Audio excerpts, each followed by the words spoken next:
Welcome, all sports fans and everyone across the nation. This is another episode of Uneducated Sports Talk. I'm your host, Carlos Clayton, and we're here to break down day one of the NBA free agency. I call it frenzy because although not a lot of huge names, big impacts for certain teams. I'm going to break all that down. Before we get into all that, please hit that like button and subscribe to our channel on our road to 3,000 subscribers. All sports fans, you guys know what time it is. Stay smart, stay educated. Let's get it.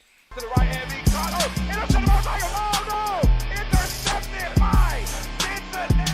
Start loading. It looks up to that. The bases start loading and the Ava. Oh, no! Keith Lee. Oh, a double team. Come on, PJ. Forrest, one.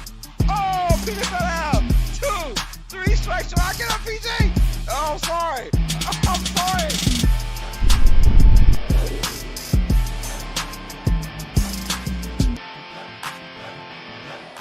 This is Uneducated Sports Talk.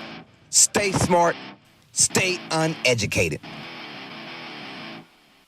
All right, sports fans, let's get right into it, y'all. Like I said, day one of the NBA free agency, man, and it is a wild one already. It's only been maybe about 4 or 5 hours of like top-notch action, but before we got into all that, we had a lot of moves before free agency even started. The biggest one, Kevin Durant. We all know about that, being traded to the Houston Rockets, you guys. He goes from Phoenix to Houston, and they have Jalen Green will go from Houston to Phoenix. So that was a big part of that trade. A lot of second-round picks in the next couple of years for the Phoenix Suns as well. But as they try to start over with their quote-unquote mini rebuild. And we also had breaking news, LeBron James. Yesterday or this morning, I believe, he said, you know what, I'm going to go ahead and opt in for my $52.6 million player option to remain with the Los Angeles Lakers. $52.6 million, whether there's been argument whether he should keep the money or go ahead and tax it off and get better rosters around him, that's up for debate. That's up to you guys. I can care less. All I know is, hey, man, get your money, young man, get your money, good or bad. Just don't cry about it if something happens at the end of the season. But we had a lot of that going up, and now we're wondering, well, we have all these trades. Where are they going? Right? We have trades. We have acquisitions. A lot has gone on in the last 4 or 5 hours. So I'm going to break all that down. And I'll say which team might be on the rise off of this particular NBA free agency class. Let's get into it. I think the biggest one we want to talk about is the Jaren Jackson deal. 5 years, $240 million. He will stay with Memphis. I actually love this by Memphis. 1, he's still young. 2, he's very active. 3, a former defensive player of the year. He's been there, done that in the playoffs now. You need him for what he brings to the table. Great defense, great intensity, and, of course, a lot of good shot making when necessary. Can they get over the hump? We'll break down what happened with Jaren Jackson and what else Memphis did to kind of keep them in this weird type of state we're in right now. I know a lot of in the Eastern Conference, there's a lot of hype, but the Memphis Grizzlies over the last 4 or 5 years, they have reached the number 2 seed twice in that span. So they've been very, very fabulous in the regular season. It's just the playoffs. Very unfortunate events happen to that squad. So if they can keep them intact, add better players around them, and we'll talk about that later on in the stream. Well, guess what? Memphis finds himself in a really, really, really good deal as long as Ja Morant and Jaren Jackson Jr. are your core pieces to this franchise, and as long as they can behave, I'm talking to you, Ja Morant, if you can behave yourself and not doing crazy outside of your job, then this Memphis Grizzlies team might go back on top again, right? Instead of playing the play-in tournament, how about we secure a top 3 seed? And I think Memphis might be on that mindset of doing that. And I'm loving what I'm seeing from Memphis.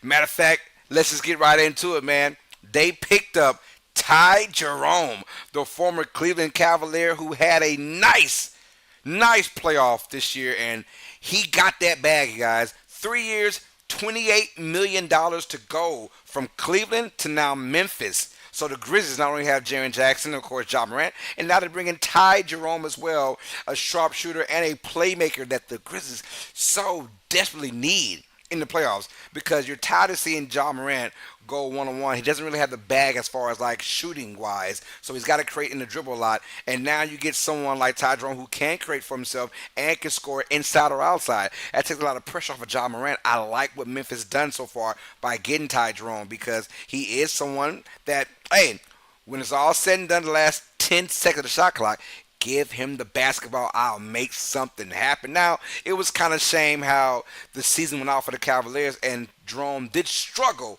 per se, but now he'll be with this Memphis team with a new direction, and let's see where they go from there. But I do like those pickups by the Grizzlies, you guys. So let's keep it going. I'm gonna basically do this by kind of importance. We had the Michael Porter Jr.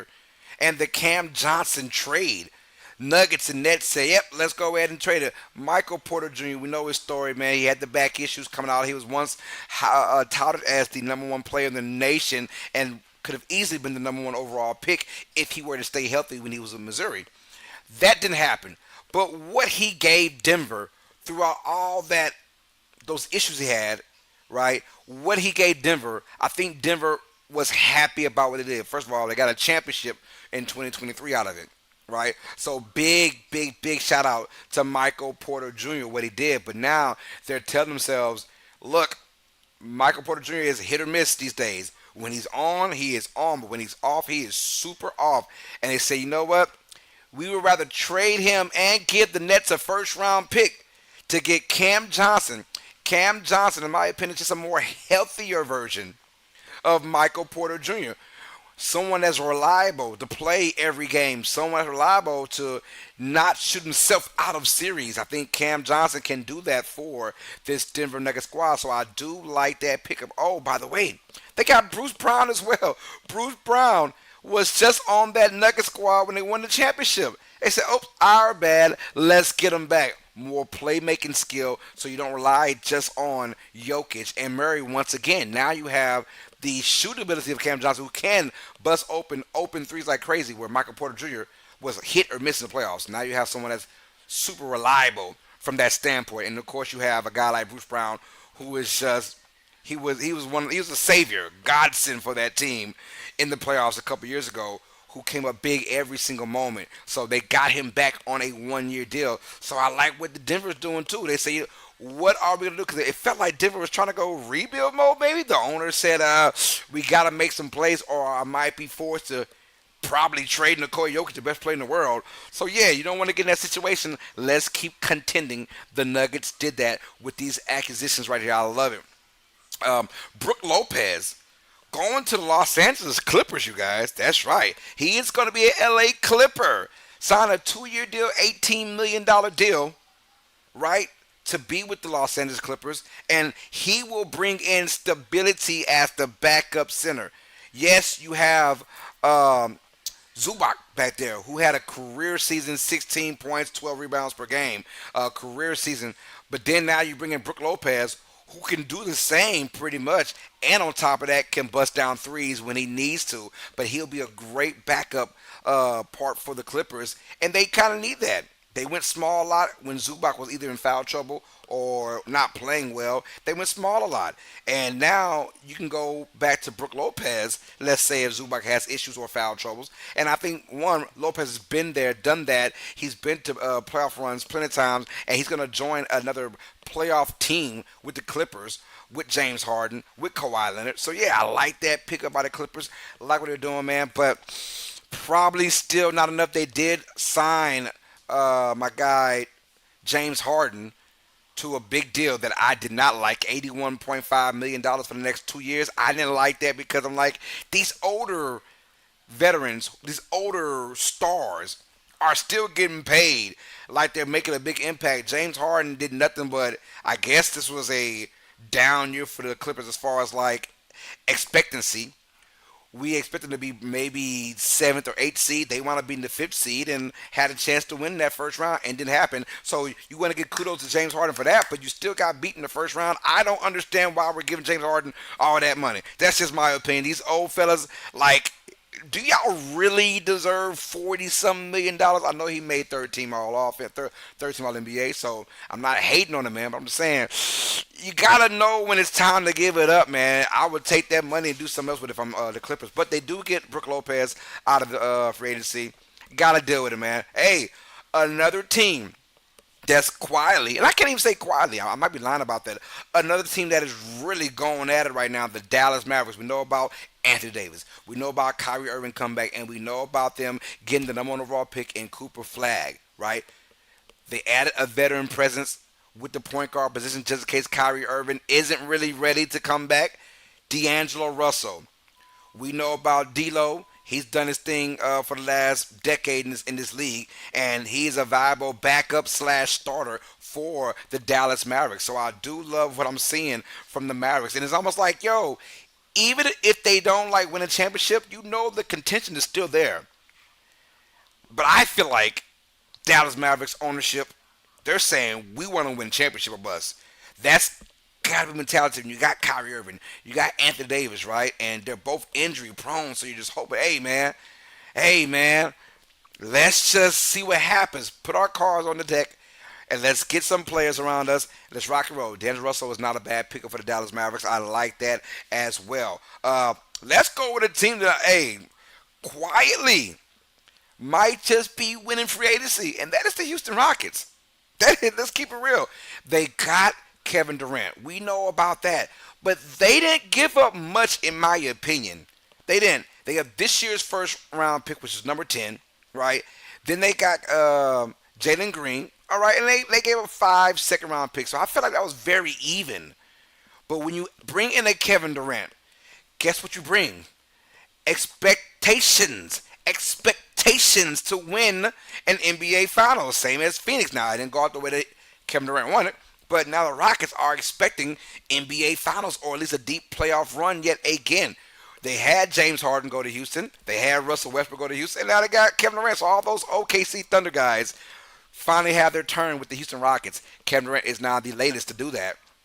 But they didn't. It was an even trade in my opinion. I like what the Suns got out of it. I like what Houston got out of it. But when you have that now you got to put players around him. We know about Shagun is already there. So what do you do in free agency? We knew about Dorian Finney-Smith, the veteran.